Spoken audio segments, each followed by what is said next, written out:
Okay, Charlotte, are we close?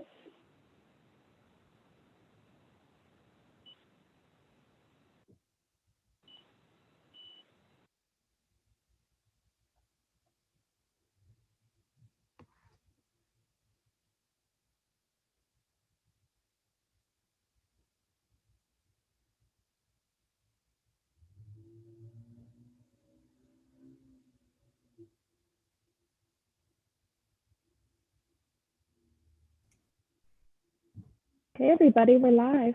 All right. Well, good afternoon, everyone, and welcome to our event today. My name is Taiwo Jayoba, and I am a planning director for the City of Charlotte and also an assistant city manager. It is with great pleasure that I am actually kicking off the very third biannual Southeast Urban Design Summit, and to also introduce our guest speaker, who I'm actually just meeting for the first time today, but we're in for a really good time. Right in 2013, before we got into the pandemic world, our city, the City of Charlotte Urban Design Center, hosted the very first ever gathering of Southeastern municipal urban design programs. Urban designers from Atlanta City Studio, Charlotte Design Division, Charleston Design Division, Charlotte Urban Design Center, and the Raleigh Urban Design Center convened in Charlotte. I still remember we had that event at the Powerhouse Studio over in South End. Given a shared geography within the United States, the cities within the group share similar challenges, similar concerns, similar issues related to rapid growth and development, urbanization, gentrification, displacement, affordable housing, upward mobility. Maybe I can add also transportation issues. The summits serve as an opportunity for our cities to actually share best practices and develop a framework around which we can collaborate and tackle urban design challenges that's unique to our geography. In the fall of 2019, the summit grew to include Chattanooga Design Center, and we held a second convening in Atlanta, hosted by Atlanta City Studios. So thank you once again, Sonia. In 2020, summits planned in Charleston and Raleigh were unfortunately put on hold because of COVID-19 pandemic, which placed restrictions on travel and in-person gatherings, as you know. We know that life after 2020 is not going to be necessarily the same, but we continue to be very innovative as to how we do that. So this is one of our innovative moments. After a challenging year, our urban design programs convening again, despite the challenges, even though it's virtual. But we're going to be sharing today, discussing and learning how this past year has pushed our programs in urban design to reevaluate and allow for the evolution of public realm as our country has faced multiple challenges related to COVID-19, civil unrest, racial injustice, climate change, and the economy. So we have planned today's event in partnership with our colleagues at Atlanta City Design Studio and our Charlotte Urban Design Center.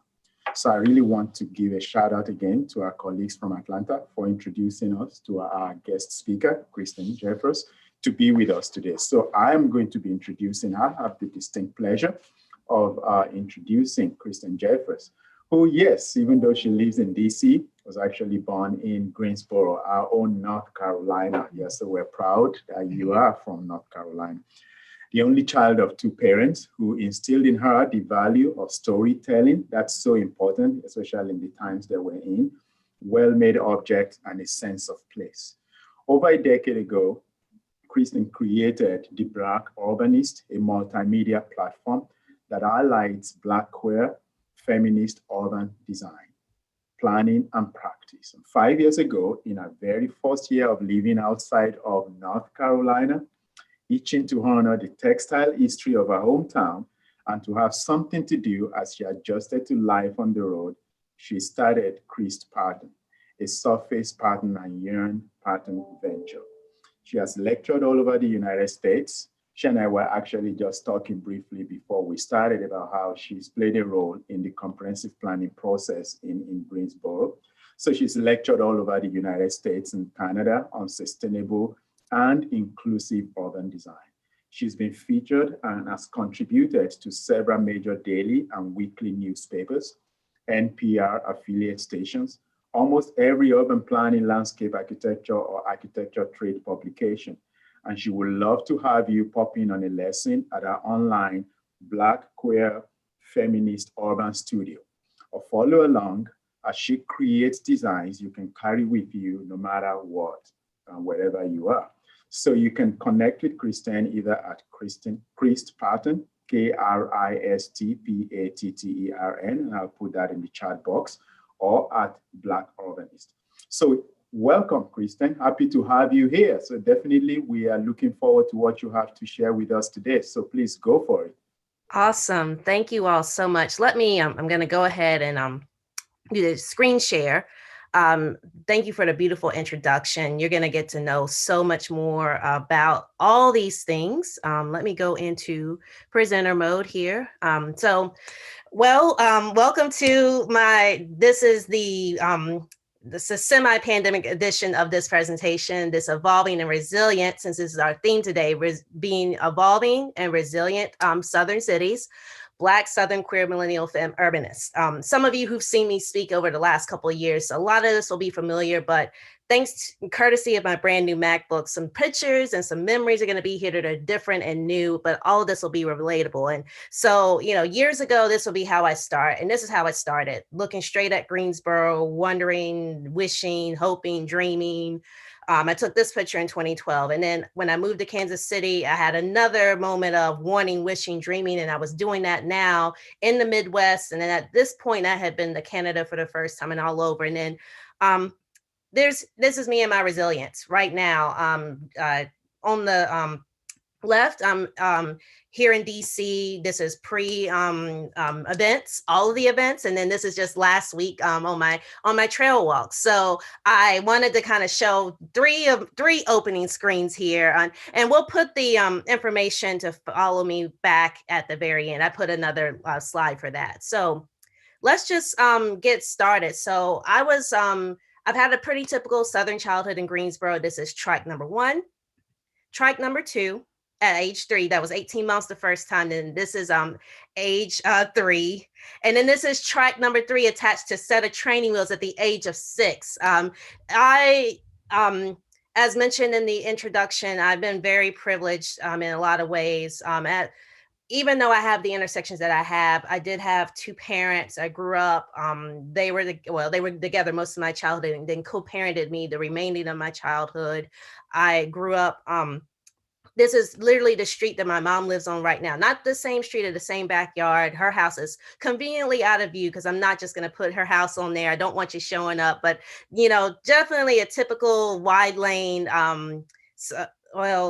So some people would say suburban. Well, we would just say urban because that's just kind of our vernacular, being those of you who grew up in a Southern environment like this. And of course, those of you who've probably came and started living there. But I spent some holidays, summer afternoons. This is my maternal grandparents. This is the land that they lived on. Now they tore down that kind of beat down looking house a few years prior. The brick house is where we all gathered.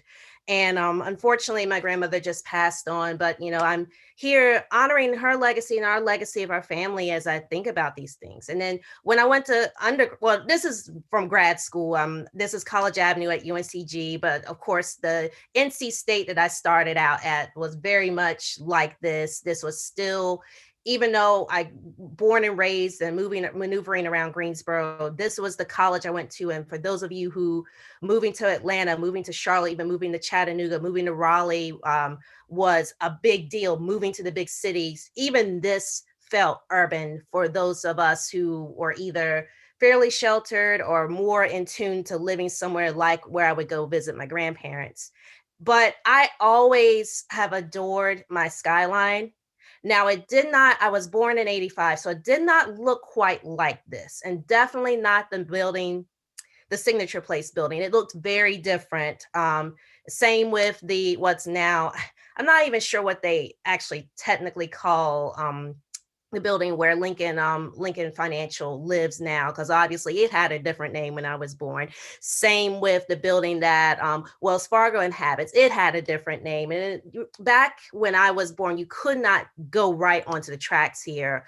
This is from my City View days, which I'll show some highlights of. But this skyline and its iterations have captivated me.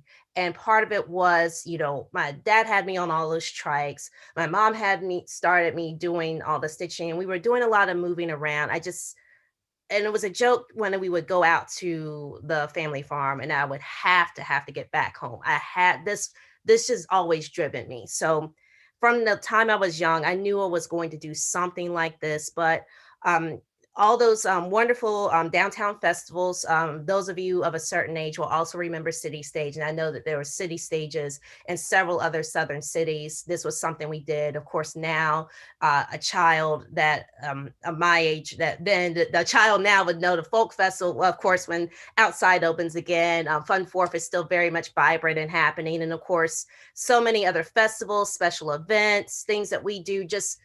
I've always felt like Greensboro's done festival days very well. And so I'm looking forward to seeing that become a tradition again when Outside opens again. I was also being captivated now, other than the Washington City paper, which of course I came across like later in life. Yes Weekly wasn't quite there yet. We were still the original iteration of the Rhino Times, but Indy in its original iteration, but newspapers, media, news stuff had started to captivate me, even though I did have a burgeoning interest in urban planning, how cities are made. But I didn't think, like a lot of folks, I didn't think that was realistic for me, but the media was more tangible. So when I came onto campus in 2004, I majored in communication, but part of the reason I was at NC State was because I had gotten engrossed in I went to design camp at the School of Design, well, now College of Design. And I thought I might start as a graphic designer. That didn't quite happen. Moved into doing communication. And then from there, I spent my last semester on the radio. So I've always kind of been doing media, doing things kind of integratedly. And then I fast forward a few years. So when I graduated into what was then the Great Recession. I'm sure we're going to have a whole different conversation around that based on what we've just lived through. But that time, the 0809, I worked briefly in Durham, but ultimately I ended up, like a lot of folks in my generation, back at home, working call center. And that gave me more time to just think about, oh, well, what else would I like to do? So thinking about what else I would like to do led me to blogging, something I had been dabbling in because it was a new technology back then. I had started what I like to call my serious blog. That serious blog led to me figuring out, oh, well, I could do something called public affairs that merges everything I want to do. And so that's what led me to starting a master's program in the fall of 2010.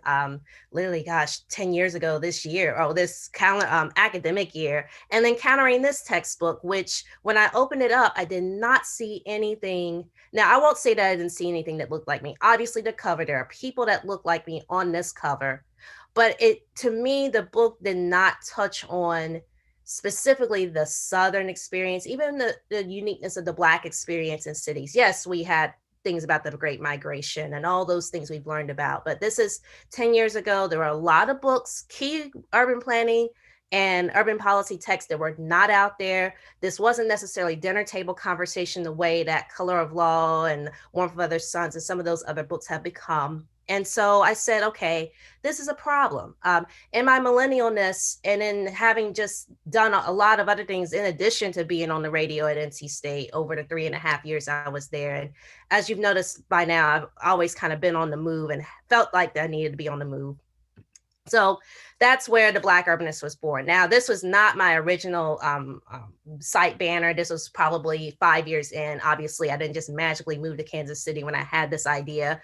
That would be about 4 or 5 years later after I started the site. But basically, this is the core of the site, the platform. It started with me blogging. There's been podcasts. There will be podcasts returning. Now I've been thinking about so many other things to integrate into this space. But at the time it was, okay, textbooks aren't doing enough to teach about the Black experience. Not enough books, popular books about this experience. Let me just jump into this blogging space where I feel comfortable. Let me merge this writing thing. I've always done this media thing with this interest in urban planning and development. And so my blog got me attention. My first Congress for New Urbanism was in Madison, Wisconsin in 2011 in the spring. I presented on diversity there. So I started to get a lot of attention around diversity issues even back then. I've considered myself an ally to the Black Lives Matter movement from inception because it was just clear, you know, I was thinking about public space, who's entitled to public space. But then at home, I would also get a chance to do a few cool things like help coordinate this city market. This was one of the earlier outdoor markets that we did. Basically, the idea that I had and I presented to this committee that we were working with, there was this, those of you who've been up to Greensboro, you know the South End area, this is kind of the area. This past year, they still had the ice rink there. The barcade is back there, even though I haven't been home since the barcade's been put in, but kind of that general area of downtown Greensboro, that open lot next to the, kind of between the train tracks that aren't live and the parking lot. And we just activated it with all this stuff. And I was insistent that there be something for folks to do, kind of like what happens on festival days. You could just walk through, check it out, get to know people. Some of the stores that are on Elm Street could come out of Elm Street and actually go in this lot for a day and then just all be together. And so this was something we did. Actually, it was a weekly thing. So we did it weekly for a few weeks, and it was just so awesome to do. And then early on, another more on a serious note, I started to have these conversations and be targeted and work together with people to have these conversations about the more serious elements. Who is entitled to public space? Who gets to be seen as such or seen as a thing? For me to be seen, or someone like me to be seen as a young professional, was kind of a big deal. Now, this was something we all knew. And those of you who, of course, know Southern culture, and have really taken the time to study our class stratifications and such, know that people like me do exist. But we were still back in 2013, 14. We weren't quite at that point where we were able to tell the media or even our local media was willing to dig into those stories and understand those stories and understand how they shape the narratives of who we are. So actually here, I am a Black young professional, and then there was a white young homeless millennial, both of us millennials. And then of course, at the time, as it said, I was still, after I graduated from UNCG, I worked in nonprofit communication. Once folks saw my resume, even though I thought I was still trying to push being a planner more so than being a communicator, knowing how to do social media at the time was very much a hot commodity for me. So that's what I did. And then of course, this was right before I left home. This is literally months. And we were kind of looking back on this particular Triad City Beat cover. Now, those of you who are familiar with April Parker's work, you may know, and of course have seen her on City Beat this year, know that she's done an even more brilliant examination of how Black women and like who even pushing this idea of who is entitled to public space even more. But what we were doing on this cover was just talking about vis-a-vising ourselves against the traditional, the Greensboro 4. There's another, if you open up this magazine, and this image is still circulating the internet of us doing the hands up, don't shoot in front of the lunch counter. And so already, once again, even well before we had this reckoning this summer, this was a reckoning that I was having. We're dealing with whether or not youth of Greensboro were causing issues, whether or not restricting their access to downtown would solve issues. Unfortunately, of course, all the different police things and such, all these conversations we've had, these ideas and needs and necessities that we've needed to have with how we communicate with each other, both inside and outside of government and all levels and all kinds of things from design to policy. These are conversations that we have been having in our southern cities for a while, and I'm really excited to see how much they've grown. And of course, I've got some slides there that highlight that. But the other side of that was I still was doing transportation stuff. I did help paint that street in Greensboro, and I'm very proud to know that it lasted as long as it did. We actually told I was not directly on the organizing committee, but the organizing committee, when they went to council, they said it was not going to last longer than a few weeks. We all know that that was a very different story. We all know how much that this particular street painting did for our community in Greensboro. We also know how transformative it was when now Lime, of course, came to Greensboro as the dockless lime maybe a couple years before the craze of the summer of 18, where it hit pretty much every major city, all the venture capital money. We kind of, because we have been laying the legwork in 2012 and 2013 with our committee. The photo on the right is the night we had our panel and our demonstration of all the different bike share options. And then, of course, the photo on the, on the left, I'm displaying bike share. On the right, I'm talking about, this is from later on, I believe it was like either 17 or 18, once these bikes had hit the streets officially, and I had come home to visit, and I took a picture of it, made sure I grabbed a little bit of the street painting to show that even after several years of having been there, some of the things that we've been working on for a long time, even though I had gone away, by this point, I think I was living in DC by this point, but still I was home and I could see that the fruits of my labor and others' labor was still happening. So once again, we all know that we're capable, and even though it takes a little while, we can do things. I managed to squeeze in time right before I moved away from Greensboro to write my first book. And of course, the lovely, lovely Scuppernong books on Elm Street had opened up. And so once again, a little bit of what I consider great urbanism and urban design had managed to show up by having something I could walk to. Now, by this time, I knew that my time in Greensboro was getting shorter, and I knew I was actually driving in from my mom's house. I wasn't living downtown at this point, and I love showing this photograph. This is from another Elsewhere Collaborative exhibition. George Shear, who many of us know, former executive director and co-founder of Elsewhere. Now, there's another angle of this photograph some of you may have seen where I'm a little closer in frame. I look like we're all together, but as you see in this aerial, I've always kind of been ahead a little bit, looking ahead, bouncing ahead. And it's not anything I've tried to do. It's just what I've done because I've really always been inspired honestly by my hometown to tap into my visionary spirit and move a little forward. So that's how, between doing all the bike share work and the bike advocacy that I was doing in Greensboro, getting that offer to head out to Kansas City and do the same thing for them, with full time and with benefits. And of course, the opportunity to explore a region that was not my own.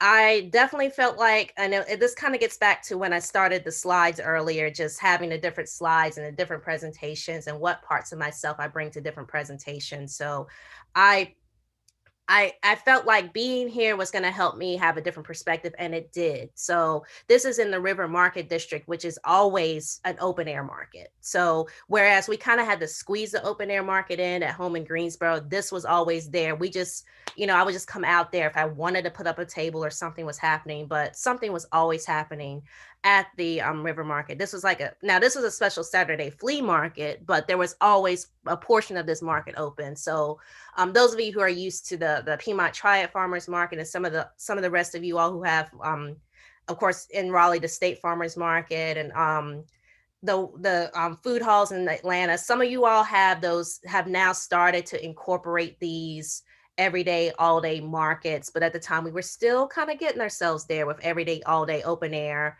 and small scale vendor markets. And then of course, I actually did run communications for the Kansas City Bee Cycle, which is also lived in our office. And there's my brand new shiny Trek bicycle. You saw so many of my trikes earlier. There was another bike in between, and there was a few years where biking did not happen at all. And I have to be honest, I'm more of a pedestrian even to this day, but of course, with a good bike, there's no limits to what you can do. So, and then of course, I got to highlight the fact that I was there to open the Kansas City streetcar. And outside of seeing the links open, and then anytime I get to take MARTA directly from the airport, just knowing that this is one of my favorite systems that just happened in a city that people didn't think it could happen again. And so those of you all who are still thinking about that transit conversation, those of you who are looking at whether it's the next line or whether it's finally getting the line built, this one, and if you look it up and if you look at the story, and of course, David Johnson's there on this slide and what he and others managed to do to kind of maneuver and manipulate the system a little bit to make it work, it was truly extraordinary. So, and then I was also, now the funny thing is I didn't expect to necessarily leave Kansas City as soon as I did, but I was starting to get other invitations. This is in Birmingham, Pratt Park in Birmingham. I was on the design team. I was the diversity and public engagement lead for that project. This was from our first charrette before we started everything up. And this was one of those cases where I'm just so happy the project happened, because a lot of times we do these projects, especially projects in communities of color. Sometimes we have the will for it, sometimes we have the means for it, and sometimes we've made the provision for, well, what if this happens and this makes this super attractive and other people come in and they don't get to stay. But this is one project that I'm so proud of, that I get to say that people get to stay and it is part of the community, and it did get built. And then this is my second of what's now become 3 times that I've been able to provide insight for folks in Canada. Now, this was a combination conference. Some of you may remember being up in Vancouver in September of 2016 for the joint, what's now, well, we now call it Walk Bike Places, but of course that was still the last year of it being under its old name. And then the combination, the Project for Public Spaces Placemaking Forum event. And so being on this panel, being there, being in a whole nother space, using my passport, basically, practicing on that trike took me a lot of places, but of course I never would have imagined being able and people were wanting to hear what I have to say about the things that I'm doing. And so, but of course, I still, back in my mind, my dream city has been DC. Those of us who grew up in a certain era, maybe Atlanta was always on the short list too. And I'm very, very proud to see the cities of my home state mature. It is definitely not something that we necessarily expected, those of us of a certain age. So some of us, moving out and above and away is something that we do. But of course, we never stop caring, and we never stop finding little ironies like this particular irony on the Silver Line on the DC Metro system. But I did decide, okay, I'm going to trade. I'm doing so well here in Kansas City, and I'm doing so well, and I'm getting some people that are paying attention. I've got these ideas. Why don't I pack up everything in 4 suitcases and move everything to DC? And so my bike is there, which I had shipped ahead, the 4 suitcases. And then I moved to this lovely row house. And then I took advantage. I take advantage to this day of how connected this region is. And I do hope that that's something that can come to our cities in this consortium. I've done my own events. And of course, I'll be, this is kind of the far prequel of the school that I'm launching. Here I'm at the second of the 3 Red Emmas that have been in Baltimore City.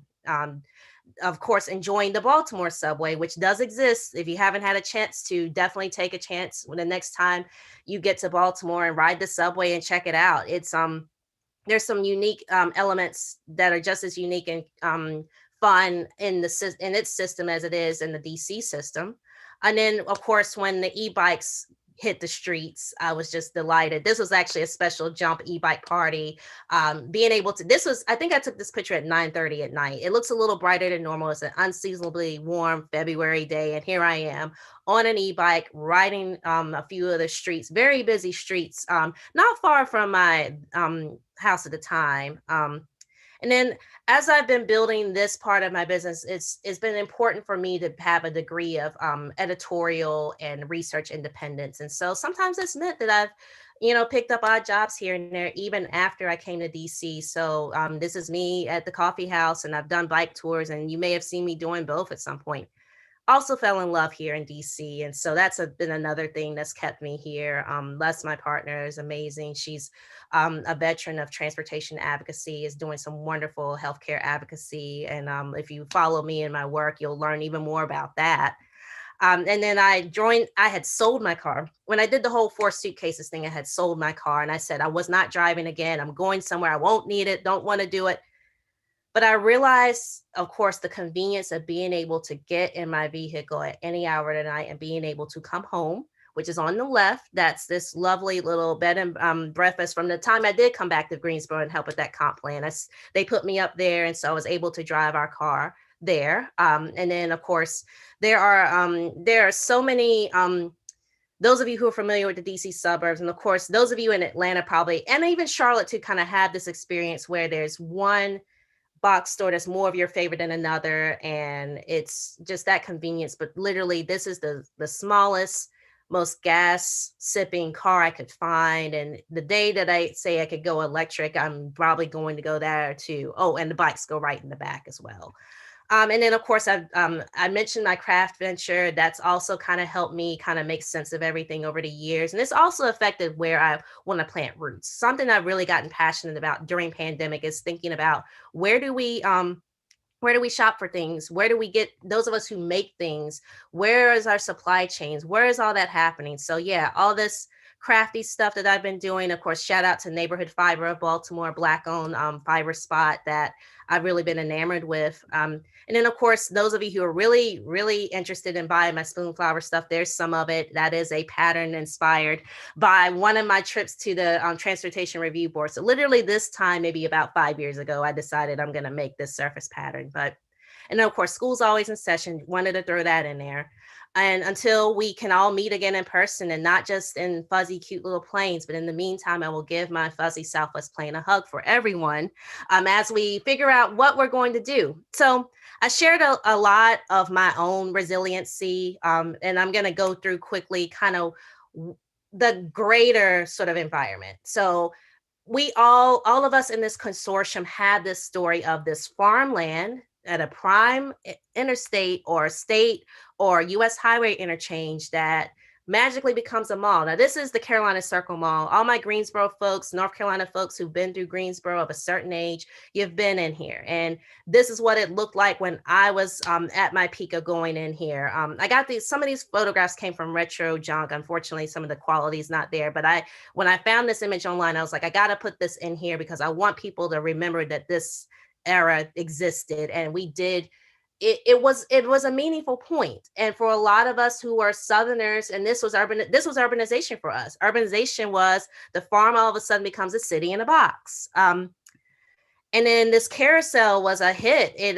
But then people were upset actually because this was the remodel and there was an ice rink where this carousel had been. So already, even in the life of this mall, people were figuring it out and having issues with it, and demographics changed. And so that's how it becomes rubble and then later becomes a Walmart. And then we didn't stop in Greensboro with redeveloping our farmland into malls. We actually redeveloped farms into major corporate headquarters. Those of you who know the history, as I mentioned in my bio, the textile history of Greensboro, of course, means corporate headquarters like Burlington Industries, a building that was on the National Register when it still stood. But yes, even that, wrecking ball. And yeah, not that large Harris Teeter or my, of course, personal favorite at the moment is the large Wegmans or the large Publix or whichever large grocery store, especially right now, is a helpful thing. But is this the kind of resiliency that we want? And of course, many of you who are in these urban design studios, you're challenging your cities to think differently about this. You're getting pushed back against the folks who remember the mall era, who remember just a low density. Like for them, it was a big deal that we went from farm to what we've gone to. But of course, now we know how we want to evolve. We've got to ask ourselves those questions. And I am very strongly opinionated on this, that we kind of did this too fast. It would have been great if we had planned differently, if we had planned for walkability, if we had planned for transit, if we had planned for the different types of migration and all the different cultures that have found our cities to be refuges because of affordability and schools and proximity to major airports, all the things that people love to come to live in our cities for. And of course, why I'm in DC, so I'm just close enough to kind of squeeze down there. And of course, we can debate all day whether or not I'm still Southern or not, at least residential. And of course, yeah, definitely take a moment. I absolutely want you all to think about all of you who are watching, and even those of us who are on these panels today, thinking about how our cities have grown up and what we want to do, and how the shape of our cities, the policy of our cities, what can we do? Because there are things that we don't have anymore that we would love to have again, and to be part of this wonderful moment. And it is a wonderful moment because there's so much that is coming out of this pandemic. Now, of course, as I've mentioned before, that I thought I knew a city, but it was really suburbia, definitely if you're using different definitions. I've also kind of covered this block here as I've talked for this afternoon. And all these things are things that we've all been reckoning with and through. Some of us, it really hit us in 2020. Some of us, it hit before because we've been going through these design processes. Many of you have backgrounds similar to mine, and you've been thinking about that through this presentation. And of course, this is why these things matter. And of course, this is why everything here matters. So, good.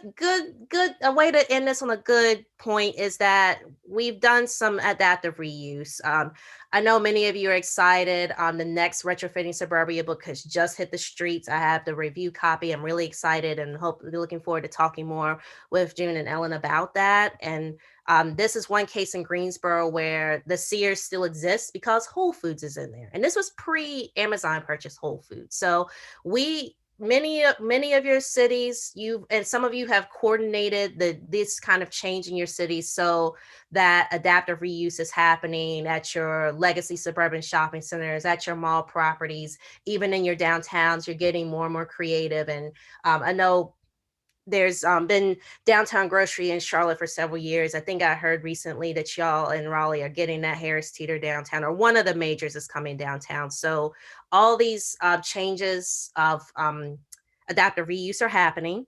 And then of course, thinking about when we took down these wooden blocks where we've had these moments of reckoning.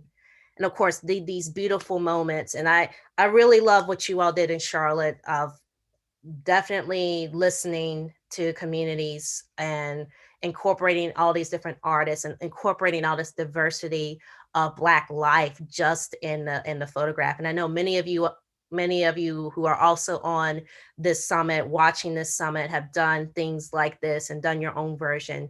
But to me, what really speaks this as cities and governments and people that can make a difference is continuing to support businesses. Thanks for who shared that with me. And of course, this was a photograph of my own when I went to visit West End. This was probably back in 2018, the last time I've had a chance to get to Atlanta, because I definitely am looking forward to the time like I did at the 2012 DNC, where I was taking advantage of being able to take the links into the Blue Line into downtown and crowd in there together on a very warm summer day.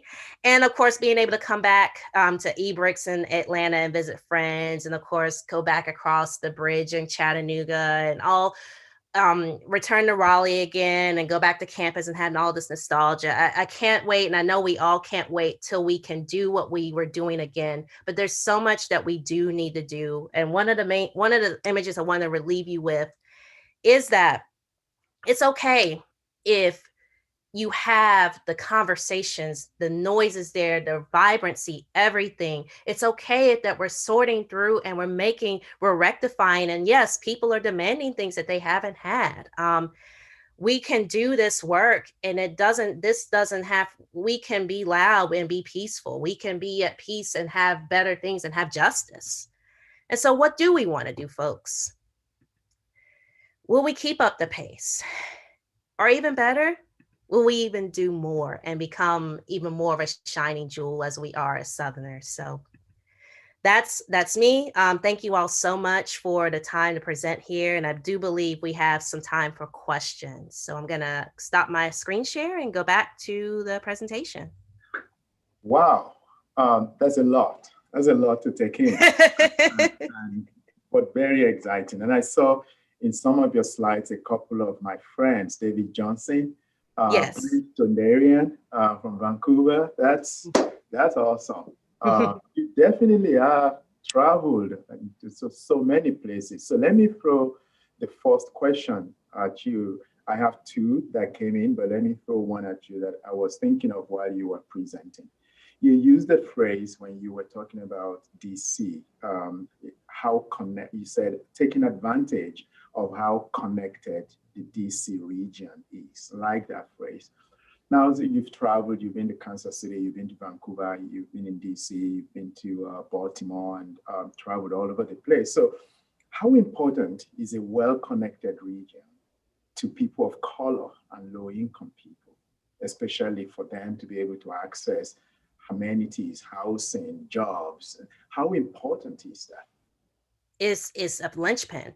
As I've been, and a lot of reason I share like the variety of my stories because there's so many millennials, and even there's so many of our elders who are still struggling with this notion.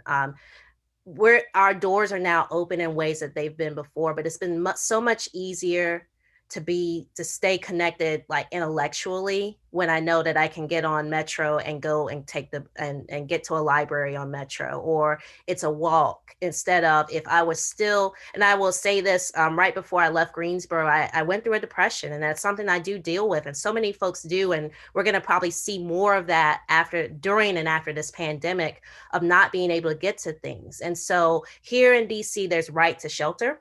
And actually, technically, I live in Prince George's County, but I'm just right over the DC line. And I can see the difference of cities being willing to take care and find a way. We've been housing people, we've been separating housing. Now, I do want to give a shout out to the folks at IRC up in Greensboro, Michelle, and the work that they've done to make sure that people do not, and the grants that have been allowed. So it's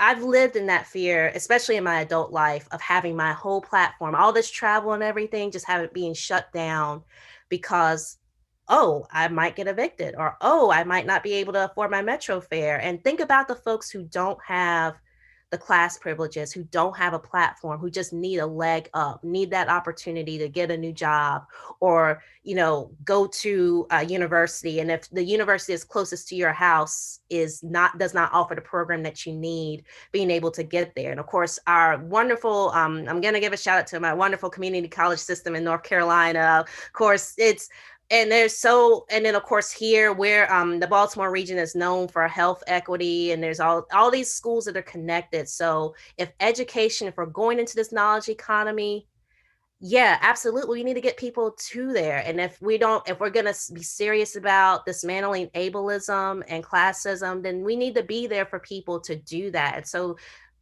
making it so that it's easy to use whatever transportation mode you need safely. We absolutely need to do that for our folks that are more marginalized. That's great. And I hope everyone who is listening is really taking notes of that. That's so important. Okay, here's a question for you from one of our audience. What are some of the things that are great about cities and urban places that we've lost as a result of the pandemic that you feel will come back in a different way? Mm-hmm. Well, I definitely think we're going to do, gathering together is going to feel differently, but it's weird because I've been thinking more about what we're going to bring back that's come out of this pandemic. Just the fact that I've done so many of these virtual panels and we're all together. I'm looking forward to the day where the two of us will be sitting across from each other on stage. I will have just stepped away from the podium, but still people from all over will be on YouTube watching, and it'll be a normal thing. Right now, just being able to, when the kids fully go back to school and they go back to school safely, just being able to have those buildings and know that those buildings are very important for access. And then I miss live music. I miss the shows, and there's really not been a great replacement, but I love that so many artists have been able to once again leverage this. And so having this hybrid model, whereas we've lost some of the things that we can't do in person, but I do hope that hybrid models stay in place. I also want to see more delivery services, and I want us to get the gig economy. I want us to compensate those workers and everything so that we can have these options. It shouldn't be over expensive just to get the groceries delivered. That once again, that helps with satisfying ADA requirements, bringing us to the right place that we need to be when it comes to serving all of our community members where they are. That's great. I always feel that when we finally come out of this, ultimately we will, and it's a matter of when, right? Not if.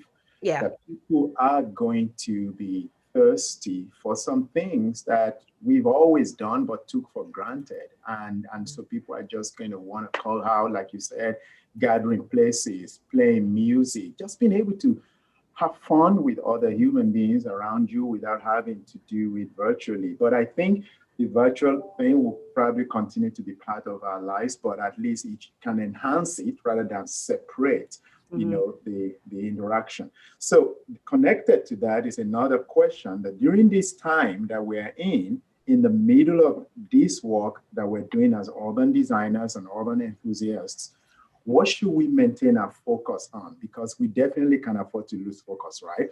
So during this time, what are those top things in your mind we should maintain our focus on and continue to message them to everyone as we have the opportunity, just like you've done today? We've got to get the social issues together. Justice has to be the lead. We have to be going towards justice, and whatever justice sounds like, feels like, is like for people. It's been an adjustment for a lot of us to hear things like defund the police, or we need more health centers, or we need the reopen schools. And especially the idea was that we were going to consolidate certain things. And people ask all the time, how are we going to pay for it? But many of us are budget whizzes. Those of us who have this background and have done this work long enough know that budgets do a lot of things. We've seen exceptions happen. Well, many of us have comprehensive plans that still allow for variances. So what are we going to do when somebody walks up and says they want that variance, that site variance? Are we going to say that are we going to honor what we're trying to do here and then just let anyone come in? And then the other side is the affordability piece. If I'm honest, and those of you who remember when I spoke in Raleigh, I was honest. I ran the numbers. My apartment in Raleigh has gone up by 70% since I lived there. My degrees would cost 2 times more than I did when I started. And people are looking at that. And especially right now, yes, some of the jobs will come back from this pandemic. Some of them may not. And of course, we've lost people, and we've lost health. Like, our health in many cases is different. So we have to account for the fact that our population is going to be in many cases, breathing differently. And as always, we have to be absolutely serious and continue this march towards racial equity and justice. We have to listen. And when people bring ideas to the table, because this movement, this presentation today is a decade of me being that person in the room, reading, pushing, asking. And you see that I'm here. I'm pretty harmless. I'm pretty bubbly. And there's so many folks with ideas that have great ideas, and they can articulate them. And they've always been worthy of doing that. So if you truly do believe that Black Lives Matter and all Black Lives Matter and all the things that we've been pushing, and you can see that through the end, and we can create new things, then keep at it. Please, everybody here, urban designer or not, leaders, any of our elected leaders who might be watching of any of our cities, please keep pushing the march, because we're doing the right thing now. This is a once in a lifetime, once in a generation opportunity to do transformative things. And if we were able to cope with wearing masks, staying at home, doing all this stuff at home. And then of course, even reducing our, the plexiglasses and everything that we've done to make things different and to keep the numbers as low as they have been, because they could be much higher. Let's not forget that. Then what else can we do for the things that we were already dealing with, all the pandemics and epidemics we were already dealing with prior to this COVID-19 situation? That's so important to the next question. You may be my last for you before we transition, but you talked about racial equity, and that movement has been there for years, forever, right? But it almost like summer of last year, we hit a moment that was very different. I just kind of, up the crescendo, if I would say that it was just a very different moment. And that moment has kind of strengthened the movement. But the fact is that it's easy to stifle a movement if you don't create space for it. Mm-hmm. So how do we go about, in terms of defining what the role of public space should play in the movement of racial equity? When we think about Boston, we think about how people would gather at the common. How it's so important, but what can you tell us about how important our role of a public space is, especially in the movement for racial equity? Well, one of the things I think is most important, we don't need to be afraid of certain groups. There's ways to monitor behavior and activity without restricting access. I will never be a fan. Now, of course, I do understand of course, the public health curfew that's going on right now. But when it comes to just, we think they might do something, that I lived that. And when I lived in downtown Greensboro, when we put that first curfew in, it was, you see, I'm sort of youthful, and I looked even more youthful. And you've seen it in the photographs I've shared today. I looked very youthful, and just the idea that I would have to carry documentation. And of course, this gets into the folks who don't have documentation and all these other intersectional issues that we have. And of course, who belongs. And then one of the things that we're doing, like, this is a beautiful panel, we're both African Americans talking to each other. Mm-hmm. And in these spaces, this shows that we are, to our children, to those who are returning citizens, all the folks who have had these issues in the past, when the seriousness is made in these sort of spaces and design and policy, that we're going to be serious. Mm-hmm. And we're going to affirm you, and we're going to be there for you, and you do belong here. And you're more than just your graffiti mural. You're more than just your street mural. Mm-hmm. You deserve a living wage. That's another reason I've gotten into slow fashion lately, is because I have wanted to think about, do I need all this stuff? Where is this coming from? And then, of course, the legacy of living in Greensboro when we had our first wave of job loss, mm-hmm. and change and demographics, and then the things that happened where people lost their spirits and they found other things to do, and they weren't always the greatest things to do with, mm-hmm. anyone. So absolutely, just continuing to affirm and listen and do. It's great having the meetings, having the visibility, the representation does matter, but entertaining those meetings and running those numbers and running those budgets like we do for so many other things. And then, of course, supporting our own folks. There's so many wonderful businesses, ventures, ideas. There's so much wealth in each one of our cities. The whole thing of having to go outside and having to recruit, or even getting some of us to boomerang back. We don't necessarily need to do that. There's so many wonderful folks who have come to our cities. We've grown up. Our cities are adults now. We're not children waiting in line. I could probably be just as happy in a Charlotte or in an Atlanta. Well, Atlanta, I feel like we've always been in the lead, mm-hmm. but Greensboro, Raleigh, Chattanooga, all of you, the rest of you who are watching, who are kind of coming up the line, you have wealth, you have people, and those folks are diverse. So those and beautiful and brilliant, and their lives matter. And so please, let's just keep pushing to support them in any way they need. Wow. I could listen to you all afternoon.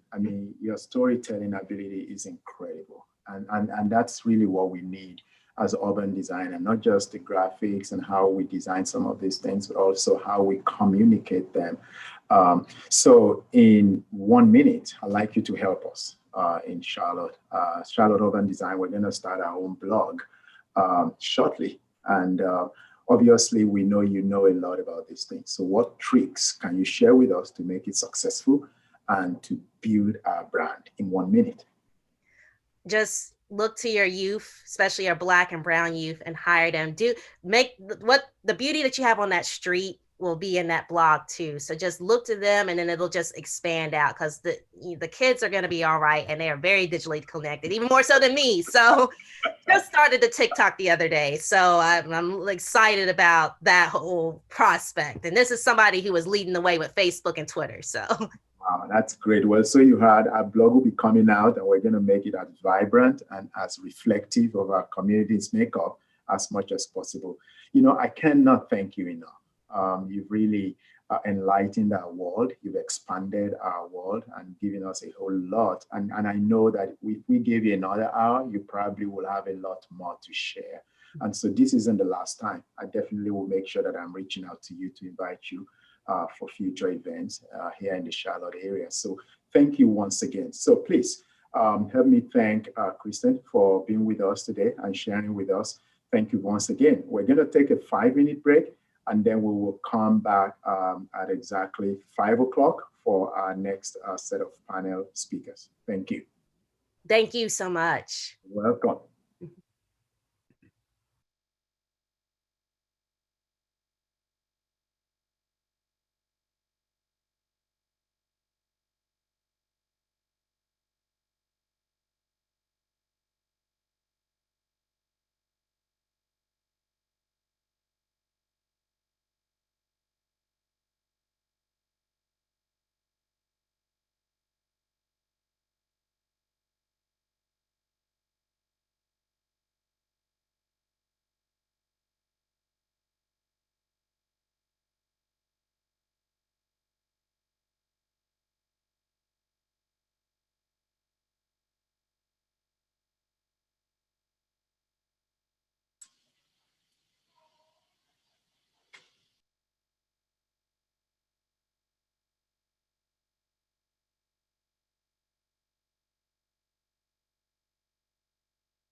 right.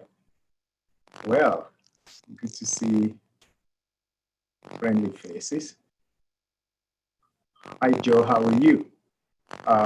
Know that we saw each other a couple of years ago. Yeah, good. How have you been doing?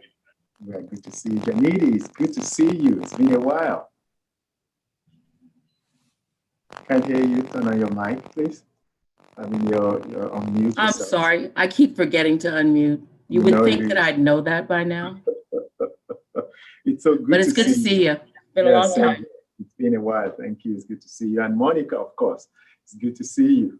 Good to see you too. Yeah, so we've got a wealth of panelists this afternoon, and I'll be throwing a couple of questions to them again, so that we get some of their thoughts. And if you're okay with it, you could refer back to what Kristen said and shared during our speech. But I'll start with Janidi with a question here.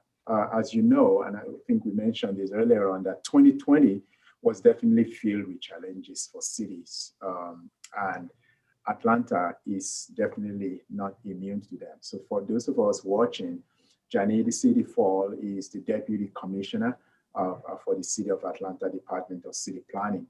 But Atlanta has had its own challenges politically, COVID-19, and the eye of the entire world was on you all in Georgia on January 5th.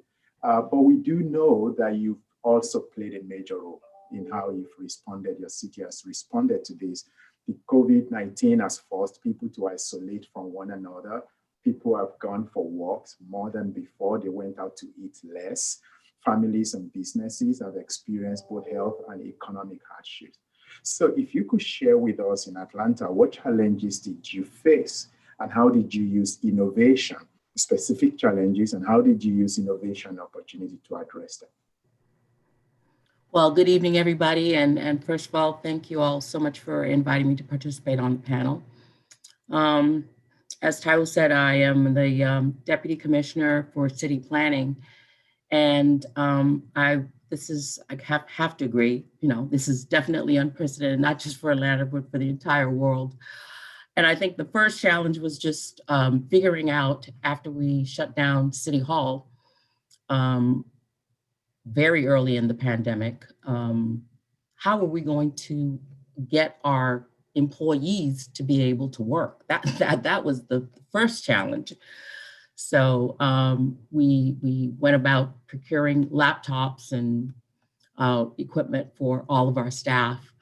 But then after that, it was, how do we provide all of the very important services that we provide for permitting, for inspections, for code enforcement, when the city's shut down, City Hall is closed, and we are not able to have any in-human contact.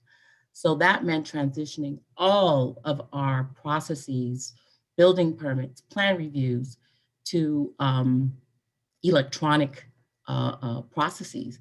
And the challenge there was, we realized just how far behind in technology we really were. So we were basically doing, and I love the word that our commissioner used. He said, we just got to MacGyver this thing, So we basically became MacGyver and figured out how we were going to transition all of our permitting, plan reviewing, inspections to different means. And that took up about the first 3 months of the pandemic, just trying to get that done. And of course, during that whole time, we had projects and plans and things of that nature that were underway. How are we going to communicate with the public about and get public input into these major projects and major plans that we were conducting? So getting virtual meetings set up and approved, and the technology that was necessary to be able to host those things in a productive way. I mean, those were really some of the very big initial challenges. And then having our staff who were out in the field doing, community projects, how would we safely and safeguard them to be able to carry out that work and putting in place, protective gear, protective policies and procedures to ensure, that inspectors and field staff and planning staff who had to work out in the field had the equipment that they needed in order to be able to do their jobs properly. So, those are just from a very practical standpoint, some of the major challenges that we faced. Wow. I know that when we were also looking for how we address some of those permitting issues, I saw your commissioner team was constantly on LinkedIn posting information. Okay, don't tell him this if it's not on, but we took some of your language to use. Hey, that's a compliment in itself. And we saw that old graphic around what the COVID virus looked like. And we can use this. If it works in Atlanta, I think it can work here in Charlotte. So thanks, team, for that. I'll come to you, Joe, and how you kind of respond to that. How did Raleigh respond to this? And I was reading a lot also that was going on in Raleigh and what we can learn. It would be great. I don't know. Janita mentioned employee, customers, communication, all those things. I'm sure you can relate, but talk to us a little bit about your specific story in Raleigh. Sure. So, and really happy to be here. I think thanks for inviting us again. I think just like Janine said, there are a lot of issues that we had to deal with at the start for just how do we continue with business, in a remote environment. I think one thing that, we specifically, or I know we had to focus on the UDC a lot was we had an ongoing planning process that had public meetings scheduled in the spring, which of course those had to be canceled. The in-person public meeting is something that we haven't been able to do. And it, we wouldn't have expected then that we would have been saying, oh, it'll be, 18 months likely before you're doing anything close to a large public meeting again. So how did we, it gave us a couple of opportunities. One is, there was kind of a rigorous schedule to kind of keep a project going with those public meetings. And we had to simply pause and take a breath. Work continued, but then we had to think again, well, how can we replace a public meeting with a more robust web interface? We coupled that with a Zoom meeting because by that time, there was familiarity with it. Once we got to September, there was familiarity with, all right, here's how we can do a larger event virtually. And our communication staff and other staff have been trained to do it. But we didn't think that was, that fully substituted the ability that public meeting has of being able to look at boards and think of things, look at the material on the wall. And so we really pushed what we could do with kind of web technology. That again, I don't think this is like, from a technology perspective, it's not that innovative. This stuff has been around for years and years and years. It's just that it's often that, municipalities don't fully push that technology. So it was a real hurdle for us to pull something together for a quarter project that we worked on. But I think being able to describe a project in a narrative form, having interactive maps, really pushing the visualization so that, it wasn't just like, here's the project, here's the timeline, here's some links to some PDFs, but really, telling that story through a web format. As we go forward and we get out of COVID, I don't see us going back to not having that sort of product available to the public, because I think for those, it's always an issue with engagement. For those that can't get to the 7 p.m. meeting on the evening or the Saturday event, having something that replaces that and not just kind of a recording a presentation, but having a format to really tell the story and allow the public to engage kind of with it on their own terms, I think was a really opportunity presented by all of this. Yeah, well, you're muted. Yeah, we have to keep saying that for quite a while now. But thank you, Joe. I forgot to mention to our audience that you are the principal urban designer for the city of Raleigh. And I remember when this whole thing started, we started having conversations together, myself, Raleigh, Greensboro, Asheville, Wilmington. We started communicating almost on a weekly basis. What are you all doing? How can we address this? How are you addressing public meeting, customer interface? And it's interesting to realize how many of us did not have enough laptops for our employees, and how old our websites and how dated they were to be able to communicate with people. Now, Monica Holmes, who I work with on a daily basis, she is the manager of our city Urban Design Center. She can relate to a lot of what both of you have said, and I think I can pretty much nod to a lot of what she's going to share. So if you would share with our audience, Monica, some of the challenges that we faced and how we used innovation opportunity. But I want you to also, while you're answering that, kind of share with, and I will come back to Janide and Joe about this, is in Charlotte, how was public space used? And how did that really, change the perception and future expectations of the public realm? So please, there's a lot there, but I'll come back to the other two guests. Yeah, I mean, I think I'll talk about two things specifically, and I think they relate to each other in both questions, really, because they really relate to services that we provide to our community, to the community, and how we adapted, and then also how we use public space. So they both, for those most are probably familiar, or if not familiar, we've had a public space placemaking program within the Urban Design Center in our team for several years. And when COVID happened, it was the groundwork had been laid in a way that we were able to adapt quickly to our community's needs. So one of the first things we did was our team, we were, obviously under governor's orders, and we were all under the stay-at-home order.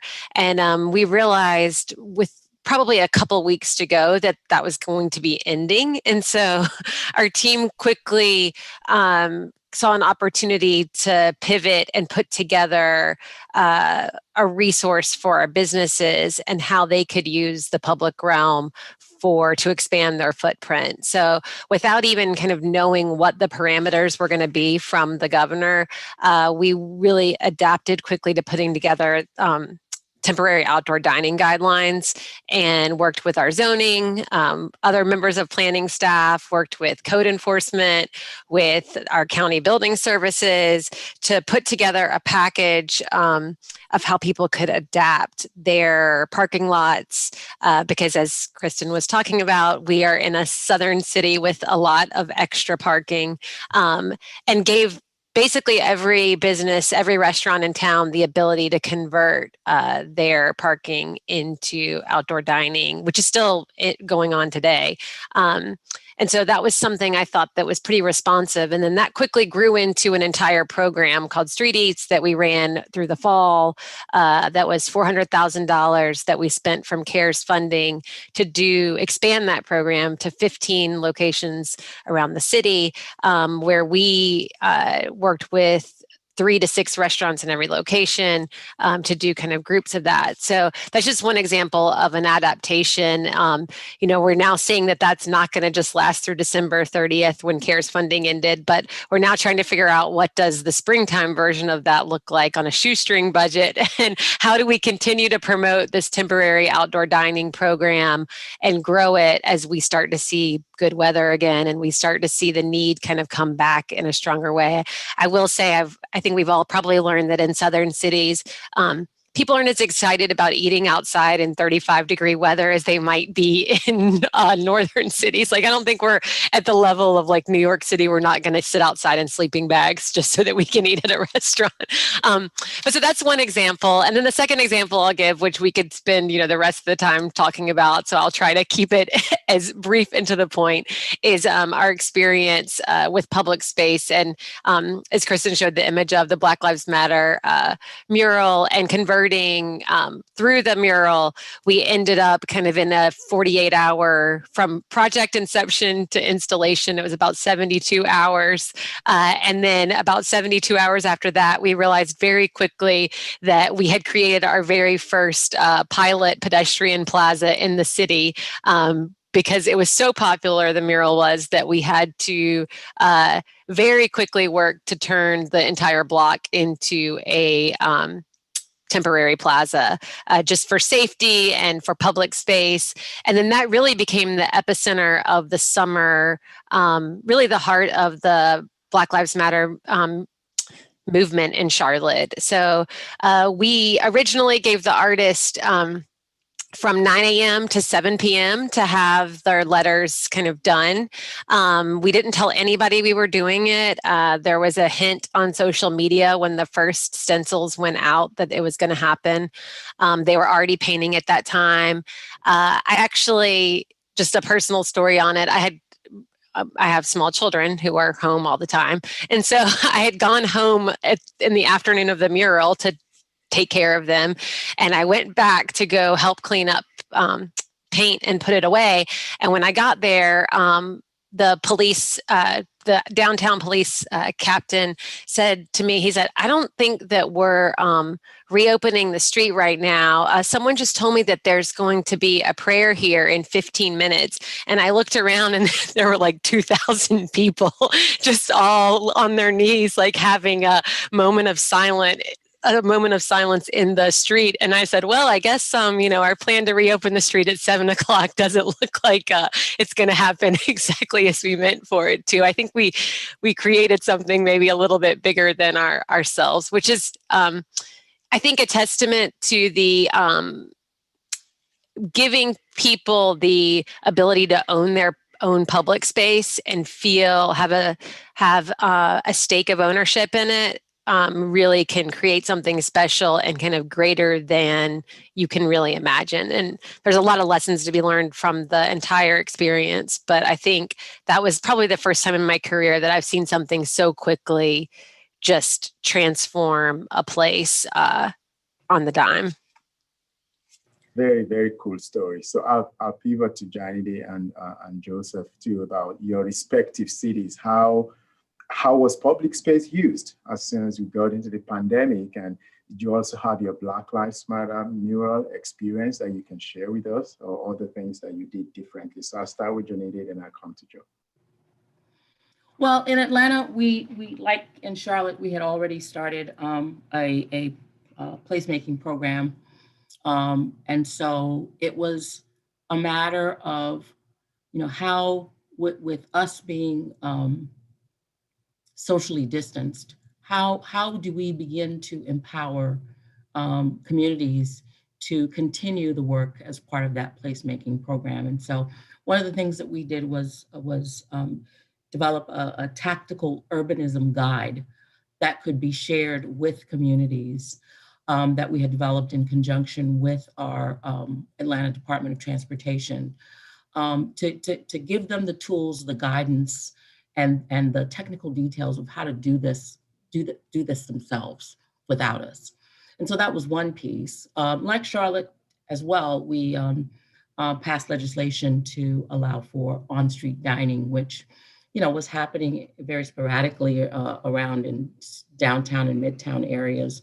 But this gave guidelines and guidance on how to do that in a way that the city could support and would also comply with all the requirements of the social distancing and shutdown orders.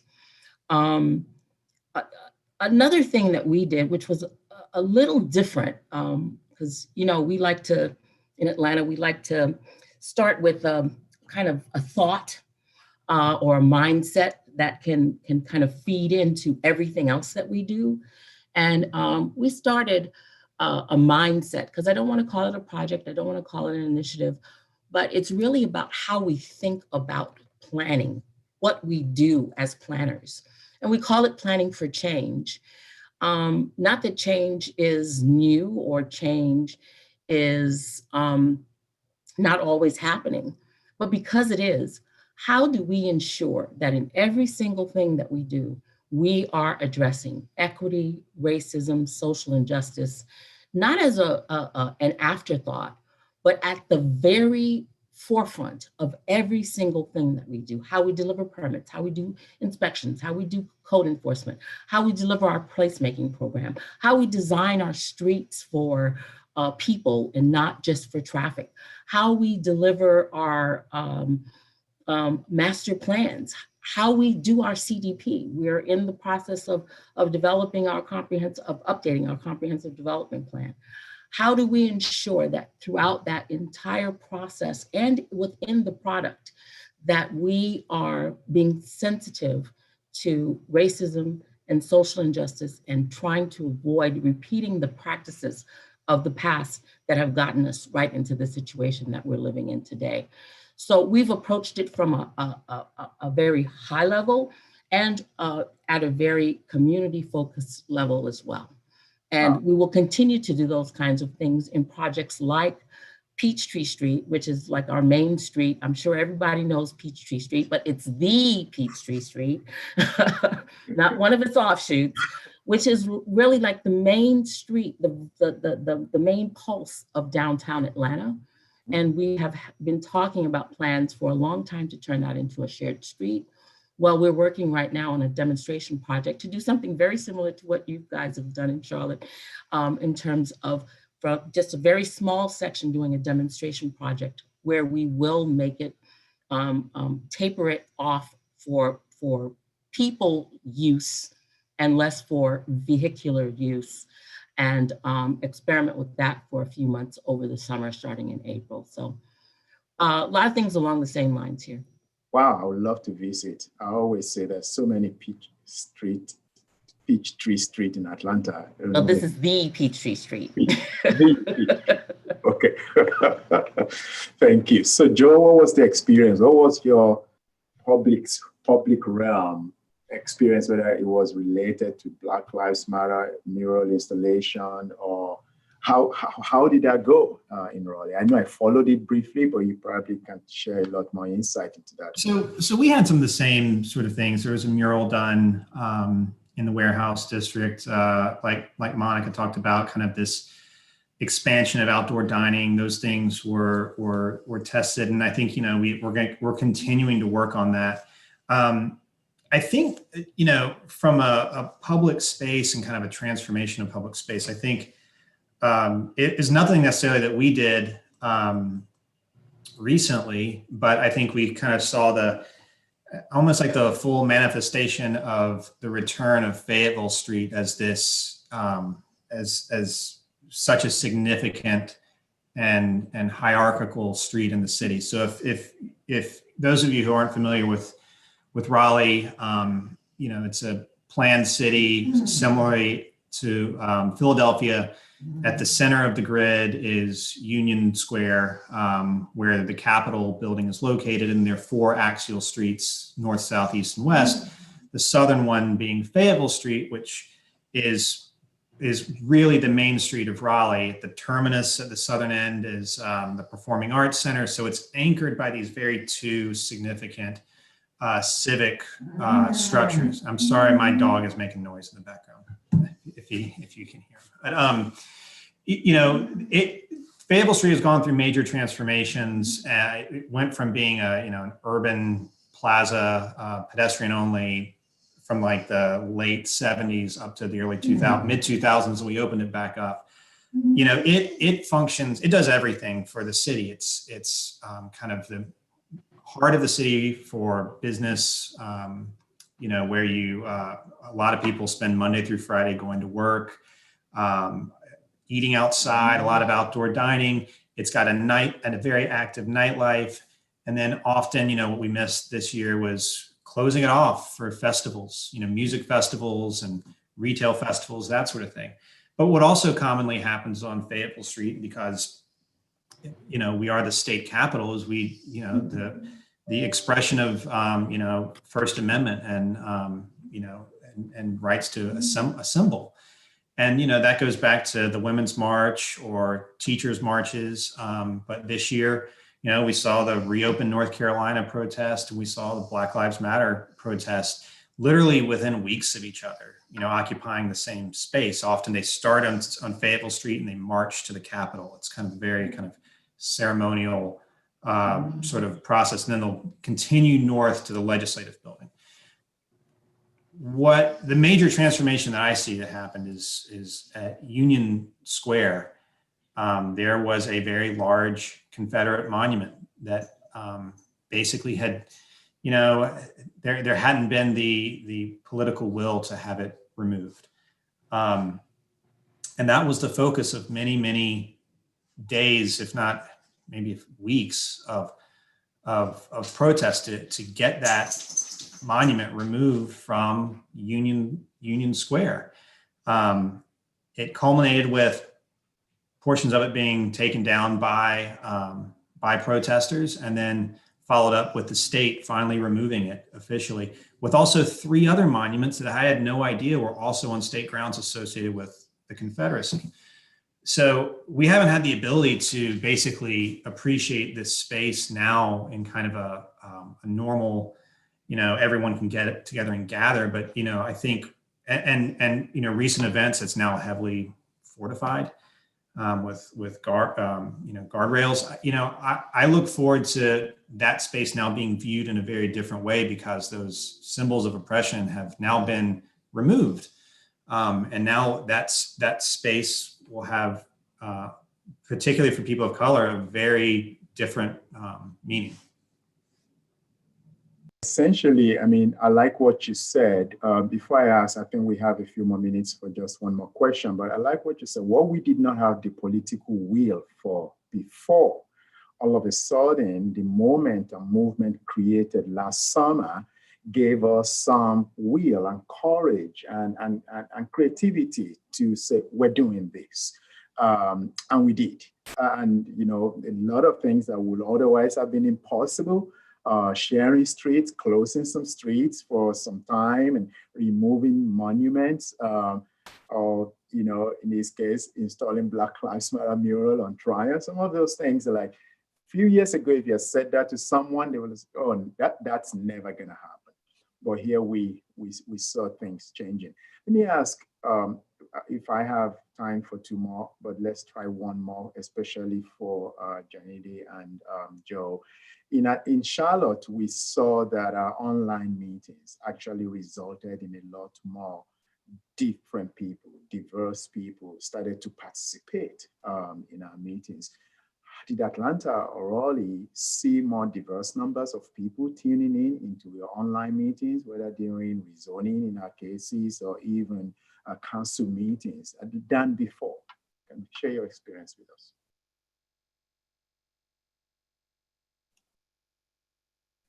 I was saying I was going to let Joe start. You know, I can speak to the project that we managed. You know, unfortunately, I don't think we saw greater diversity. I think we got better numbers, perhaps. I mean, better overall numbers than we would have. Some of that might have just been the context of the corridor that we were working in. I'm not really sure. It's something that we thought, you know, this has the opportunity, and I think it's something we certainly need to continue to work on and figure out, you know, if these methods hasn't really expanded it or put a dent, what are the other things we need to do? But I certainly think it presents an opportunity, you know, using different platforms to engage, I think presents the opportunity to expand more. I would definitely agree with Joe, and something I think he said earlier about not returning to where we were. You know, these online platforms, I think, are going to be a part of us for a long time to come, because they have, in Atlanta's case, I think they've allowed for a lot more diverse and increased numbers of participants in our engagement processes, and with our, I mean, from city council all the way to our NPU meetings. and to the meetings. Yesterday, we had a stakeholder meeting with for our comprehensive development plan. We had 160 stakeholders on the meeting. And it was very, very diverse representation in terms of elected officials and just your average, neighborhood association presidents and members. So I think it's really expanded our participation, but I will say that we are experiencing, I call it Zoom fatigue. We're zoomed out. Even though people are trying to participate more, the quality of the participation, I think, is beginning to become reduced, because people you can't get away from the human factor. We are human beings, and we like interacting, and we need to interact with each other. And so there are parts of that whole experience that can just never be replaced. And now we're going through a kind of an exercise of thinking about, what's really most appropriate to try to take out to the public right now, considering, and what should we wait to take out to the public, maybe a little later when we can have a little bit more interaction. But definitely seeing more numbers and more diversity. Wow, that's great. Monica, quickly, in a minute or two, can you share with us experience in Charlotte with regards to what you just heard? Yeah, I was just going to say that I think that one lesson learned is just like quality over quantity a little bit, and that it has forced us to like really challenge formats of meetings and the type of engagement. And I think that that's actually been a really good thing. For our team, it's really challenged us to think about like using different platforms. We've done a design sprint online. And although it's only a smaller group of people, it's asking a lot more of them and trying to get a lot more quality feedback. Same thing with like socially distanced walking tours. Anyways, it's made us switch up formats kind of from the standard like boards and come in and tell us what you think. It's challenged. I know our comp plan team has created more online games, and it's really challenged us to think like how to break the Zoom fatigue, which I'm hoping we continue that, because you can't just give a presentation and then be like, okay, fill out this survey. What do you think?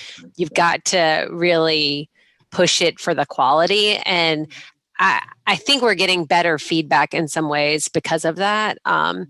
That's more useful and more engaging. I'm hoping that we can continue that even when we go back to in person. Great. Well, so we are going to wrap up, but I want to do some rapid fire to all three of you. So we're going to wrap up so we can join the social hour. You've all used a particular phrase, the fact that we're not going to go back to the way things were. I think on that, we agree. There will be a difference in how we move forward. So from your perspective, from Atlanta to Raleigh to Charlotte, what are those top two things in your mind that we really, as planners, our organizations and our departments, should really focus a lot more on, even as we remain in this space and beyond? So I'll start from Atlanta to Raleigh to Charlotte. What should we really be focused on? I think we should be focused on, how to best deliver our services to our communities. I don't think that has changed. The hows may change because we still haven't hit what the new normal is going to be. But I think that is still, the core of what we do and what we are as civil servants and as folks who are responsible for shaping, our communities and our neighborhoods and our cities. So I think, the focus has got to be on serving our people and our citizens and our residents in the best and most efficient and effective way possible. And they probably expect more. Yes. Yeah, they expect more. That never changes. You set the bar here and they go here. And hey, Joe. So, one thing that I think we touched on is that all of our cities are growing, and COVID certainly has not slowed that down. I think particularly with more people moving from high-cost cities to cities of lower cost, like Raleigh and Charlotte and Atlanta. But it certainly put housing. It's creating housing cost issues. I think one thing that we can continue to do in kind of a remote work or COVID environment is always just look under the hood at our zoning code and see what things we can do to make sure that we are providing as much opportunity for housing options and housing choice. Whether that's making sure that all of our regulations allow for as much missing middle as possible, accessory dwelling units, these things which people are going to be needing to build to live in as more people move here and we continue to densify. And that just takes staff getting together and making sure that our code aligns with our policies and our vision. Mhm. Absolutely. So I'll end with Monica on this one. I'm sure. I mean, I think I'm glad you said that, Joe, because my top one is really just ordinance and regulation flexibility. I think we've all learned that we need to be asking why rules are the way they are more often and figuring out how we can pare them down to really serve our community and serve small business owners and more housing, and really try to continue to understand our current ordinances supporting our communities.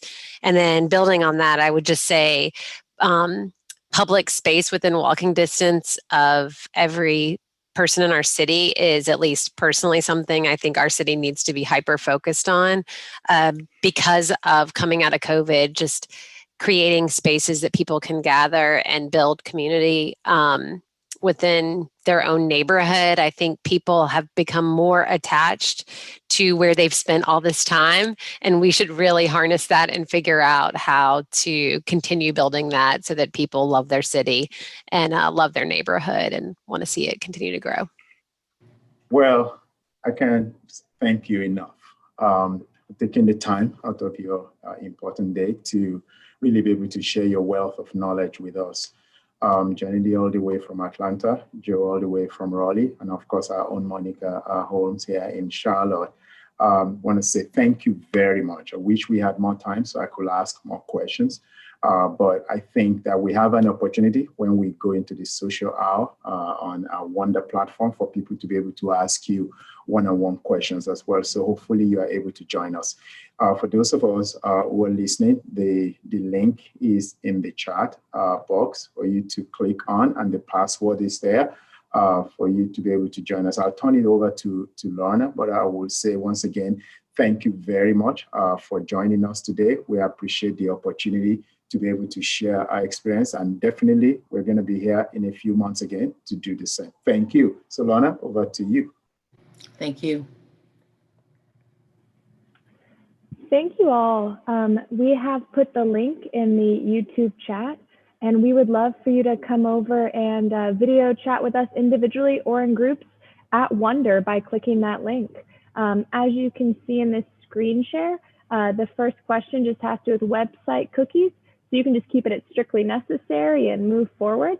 And you can see your webcam will pop up. Lorna is putting in her name and moving forward.